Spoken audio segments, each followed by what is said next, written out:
What's up, everybody?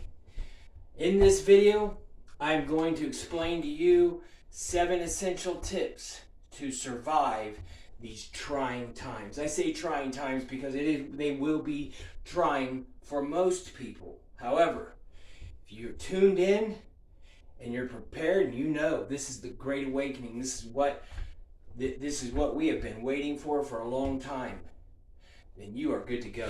All you need to do is just turn inward, find flow, trust the process, man. I'm telling you, this all works out beautifully for those who are prepared. So that's what this video is about. 7 essential tips to thrive during the Great Awakening. The first tip, surrender, letting go, the power of letting go. This book by David Hawkins, bestseller by the way, just shows the utter simplicity of the true spiritual life. The true spiritual life is a process of surrender, deflation of ego. Everyone in our society, from sun up to sundown, are fueled by 2 primordial human emotions, which are the anchor points of the ego, and that is fear and desire. Sun up to sundown, cradle to grave, most people spend most of their time running from the things they think will bring them discomfort and running towards the things that they think will bring them pleasure, security, fame. The list goes on. Fear and desire, attachment and aversion, like and dislike. Like and dislike are the 2 anchor points that if you can neutralize these, deflate the ego, which is the sole source of bondage here. All of your problems, all of your suffering are tied to this notion that you are an individual entity in a vast infinite universe, that you're alone, you're not connected, and that is the source of all suffering. And it's a lie. It's a delusion created by Maya. What is Maya? Maya is the projected physical universe. It is that in which the infinite one experiences itself in an infinite number of forms. And the most important spiritual work you can do at this time is deflating that ego. No one wants to hear this. It's not going to get 1 million views, but the simplest way to do that is to take up a karma yoga practice, which includes service to others, being selfless. It sounds counterintuitive, but when you look out, the field of life is impersonal. So when you strive to help others and serve the needs of others, your needs will be easily met. And not only material needs, those are the easy part, right? We're talking spiritual needs. All happiness, all joy comes from source. So if you're not waking up excited to be alive in a joyful state of being, just know that it is probably because of the ego. It is because of the ego, because I can cite for you countless sages who established themselves in this non-personal state of being as awareness, and they can literally live off nothing. They go out into caves, bliss out. The scriptures say it is better to lead the life of an outcast, earthen bowl in hand, begging for food, than it is to lead a life steeped in ignorance. What is ignorance? Ignorance is the notion that I am this separate entity, not connected to my source. In any case, the first tip is letting go, the power of surrender. There's a great book, it was a recent hit, The Subtle Art of Not Giving a F. It was a hit because this is a time in humanity's is awakening from this eons long slumber. Everything else in nature abides as an extension of its environment. Everything else in nature is in harmony with the spirit of creation. But then you have this human that it's beyond the human to realize that it too is an extension of the environment. It too is a part of nature, and to try to be separate from nature, which is what we're doing, destroying the planet, biting the hands that feed us, killing each other, dividing each other into all these labels. When you're born, you're given a name, a number, you know what I mean? You're given all these belief systems, none of which are true, none of which are who you are. Who you are at your core is awareness, and true spiritual work is all about bringing that depth, that eternal, ever-present witness of the mind, bringing it from the background up to the foreground and taking a stand in awareness.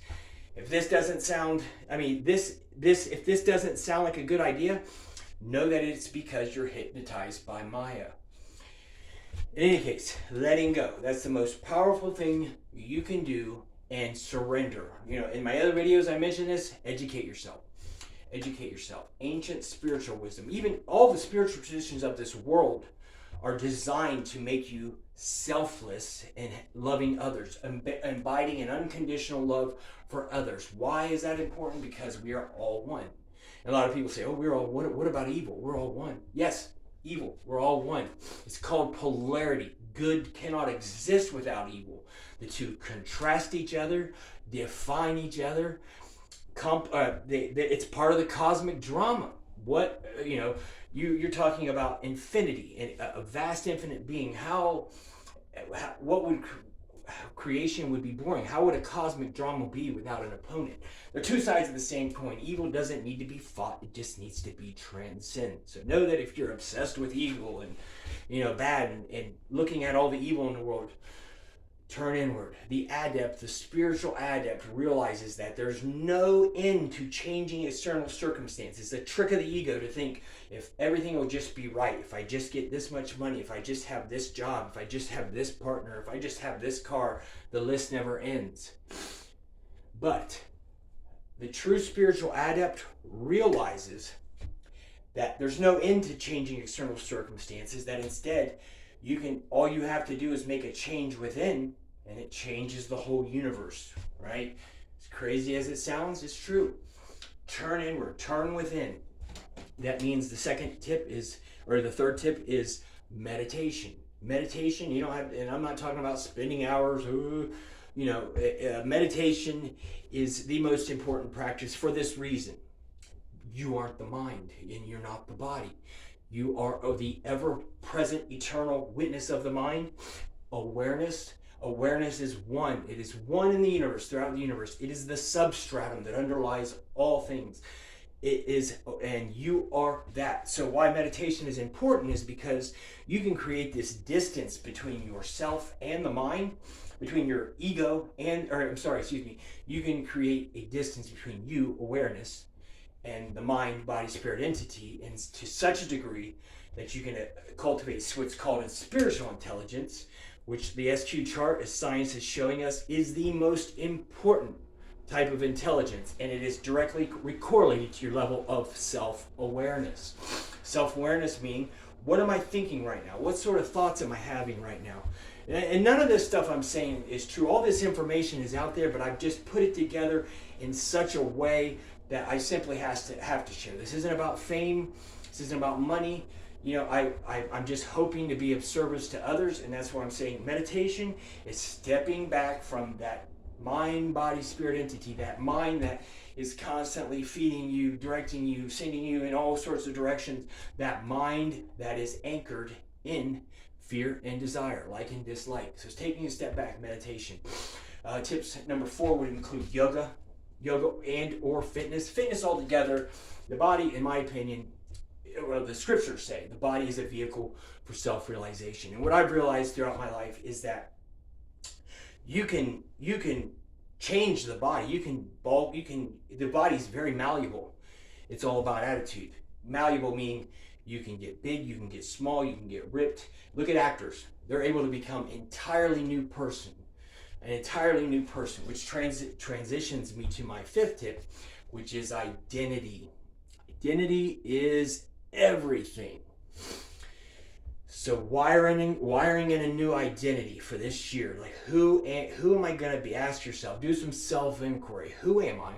And when you come to the conclusion that you are awareness, that awareness is eternal, you essentially can glide through life. Wire in that identity. All ancient spiritual systems revolve around wiring in the witness, bringing awareness from the back into the front. Eckhart Tolle has some great books on this, most excellent entry-level spiritual teachings. I've read all his books multiple times and have gone beyond that into the Yoga Sutras. Let me grab this book for you real quick here. It is this book, Inside the Yoga Sutras by Reverend Jagannath Carrera. excellent study guide. This is some high-level, sophisticated. Yoga Sutras themselves are short aphoristic phrases that contain layers of meaning. But this book, the Yoga Sutras, are older. They go to predate Christ. They were before Christ or around that time. But this was a highly evolved spiritual system. They are essentially roadmaps to higher states of consciousness, and all these roadmaps point to taking a stand in awareness. Usually people, the collective dysfunction of our societies, that people are so identified with the mind that they don't even realize that there is this greater dimension to their being that is all that exists, that is awareness. And so these spiritual systems are all about transcending the lower carnal flesh nature and abiding in the higher nature. And you could spend your life, make your whole life a sadhana. You don't have to go to India. It's all here now. I'll be delving into this stuff every single day. I will have more content explaining what enlightenment is, what self-realization is, how to attain those states. I'm not claiming to be enlightened, but I'll tell you this. My life went from being a nightmare to a just literally dream. I'm chemically free today. I'm off all the drugs that plagued me for years as a journalist. I was a journalist. So when I had this massive, very physical, very transformational spiritual awakening during the time of COVID. I was listening to Joe Dispenza, binge researching on YouTube, and this energy shot up into my heart. I thought I was having a heart attack, but I later realized it was like I got a biological upgrade, because the following weeks and even months, I was literally high. And it was so it was so transformational, and it had such an effect on me that it set me on a rigorous path of study, where I was led to an amazing enlightened teacher, Shining World, James Swartz, who breaks down this ancient science in a no-nonsense format. He's one of those teachers that isn't extremely popular because he tells you what you need to hear and not what you want to hear. There's a lot of gurus out there that only tell you what you want to hear. He tells you exactly what you need to hear, that enlightenment requires renunciation. And that's what he's from a lineage of teachers going back to the time of Shankara, and before that back to the Upanishads, which predates the Christian era. And he presents this vastly PhD level science that has the power to transform your life. And I can condense some of that. I'm mind, body, spirit hacks here. So I don't focus necessarily strictly on spirit, but you'll hear a lot of mind over matter things. So it brings me to, I think we are on number 6. We covered the other tips. So another essential tip is to gravitate towards these holistic trends that are in our society. A lot of them aren't popular. For instance, cold shower therapy. A lot of people are like, no way. But look up Wim Hof. This guy trains world-class athletes, and he has like 24 world records. The guy is supernatural, and he did it through cold shower therapy, pranayama, by his investigation into these ancient Eastern spiritual systems, which in the West there's a lot of ignorance surrounding these, that